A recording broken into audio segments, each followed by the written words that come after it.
of doctors here this weekend at the Health Freedom Yes. Expo, and they have similar stories that you have, that we've been able to do this, and it's been simple because of this and this. Yes. What is holding solutions like that back from becoming mainstream therapies? Okay, well, two reasons, Scott. Number one, there's insurance. And people say, why should I spend $2 a day for a treatment that my doctor poo-poos when I can get the treatment he wants me to do for free from insurance? You know, we want that Canadian free health care.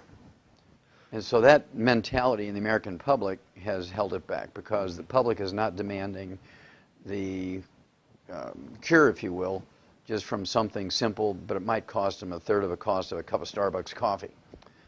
The second thing is the pharmaceutical industry drives things. You see, there's no law requiring doctors to cure people when there's a cure available. There's no law requiring doctors to prevent diseases in people when the prevention is known. Now, if it were my way, if I were the U.S. Surgeon General, the first thing I would do is pass a law. You see, as this agency, they could make a law. They don't even need to go to Congress and get it approved. They could just make a law. Well, I would make a law by fiat. I would make a law that said that if there's a disease that is curable with anything, whether it's an herb or a drug or a nutrient, if it's curable and the physician just treated the symptoms as opposed to curing it, there was a cure available, I would put them in jail for a Class A felony for 25 years to life. And by the time you did it to the first 1,000 physicians, the rest of them would start recommending the cure, right? Because they wouldn't want to go to jail. But of course, that's not going to happen. The pharmaceutical and the medical lobby is too powerful, so that's not going to happen. So what has to happen is education. For the last 33 years, this is the 33rd year I've been doing this, Scott, giving free lectures, or 300 free lectures each year. 300 free lectures a year, okay, to educate people that they do have options. Well, it's only been in the last 2 years, with the financial meltdown, with the medical meltdown, that people have begun to say, well, what is this stuff you've been talking about, Wallach? Suddenly now they're interested, because if you lose your job, you don't have insurance. Suddenly now what they perceived of as a free treatment isn't free anymore, because they have to pay for it out of their own pocket. So now going to a doctor for a $10,000 knee replacement becomes unconscionable for them when they can fix it with a $2 a day nutritional supplement. You know, it's funny, you mentioned under your system, maybe put these doctors in jail. Yes. Maybe not to that extreme, but the opposite happens, where physicians like you or others that we've talked to get, you know, pushed aside, have their licenses taken away, get fired. Or get fired. Fired, yeah. I mean, so it's kind of happening in the reverse order right now still, isn't it?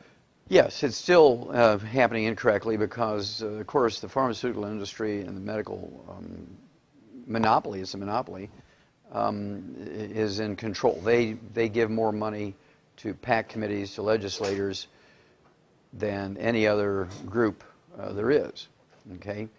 And the thing that happens is when you give that much money to legislators, suddenly now these guys are the only guys. Everybody knows that the medical system is the perfect and single worthy system because it's the only system. Now, this was known 290 years ago. The first U.S. Surgeon General, a guy by the name of Benjamin Rush, who was an MD, realized that the different philosophies of medicine were fighting amongst each other. They were actually having gunfights in the street. Certain groups of medical doctors would take over a hospital and lock the doors, and the other groups of medical doctors would march down to the town armory and get a cannon and blow the door off. They go in and have gunfights, because one was homeopaths and the other ones used herbs and the other ones liked physical medicine and stuff. They were literally having gunfights over this. And so Benjamin Rush, who was the top surgeon for the Continental Army during the Revolution, George Washington personally appointed him as the first U.S. Surgeon General. There's a very famous story. He said that he wanted an amendment in the Constitution which said that people would have their choices of medical sciences. He said, if we don't have an amendment in the Constitution giving people their choice, free choice of which medical science they want, like their choice of religion and freedom of speech, he said, somewhere along the line, and I'm quoting him now, one class of men will take over the medical sciences, and it will be the Bastille of America. Now, his fears have become our nightmare 290 years later, because the free enterprise system has never taken place in the medical industry since the American Medical Association was formed. Everything they've done for the last 100 years was not to learn how to treat patients better. Everything they've done for the last 100 years has been designed to kill off all competition and make them the sole source of medical knowledge, the ones, the chosen ones, right? That was their goal, and they've become successful. And so the only way this is going to become undone is if people stop using this failed and corrupt system we know as our medical system. Right now, the average lifespan of Americans makes us 46th in the world in longevity. There's 45 other countries whose peoples live longer than us. We're 92nd in healthfulness.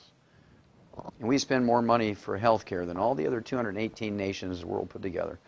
So their system is a failed and it's a corrupt system. And so again, the people are going to have to rise up here and choose to do things themselves, and then the medical system becomes unfunded. If nobody's using it, how can you justify funding them? And so this is how it's going to happen, because the pharmaceutical industry, the medical industry is so powerful, and they form what I call the unholy trilogy with the government. I'm talking about city, county, state, federal government, and the pharmaceutical industry and the medical system have formed this unholy trilogy. And they, according to the Center for Disease Control and their own journal, the Journal of the American Medical Association, 4.5 years ago, it was February 7th, 2007, they came out and said that these two agencies, the Journal of the American Medical Association and the Center for Disease Control, the federal agency that tracks these things, that medical doctors kill, injure, and infect 15 million of their patients every year in American hospitals and their private offices. 5.8 million in hospitals and 9.2 million in private offices. They kill, injure, and infect 15 million. They don't even get an OSHA ticket. They get a walk. Now, what if cab drivers were to do that? Everybody said, my gosh, I'm going to walk. Well, Roy, it's 50 miles to the airport.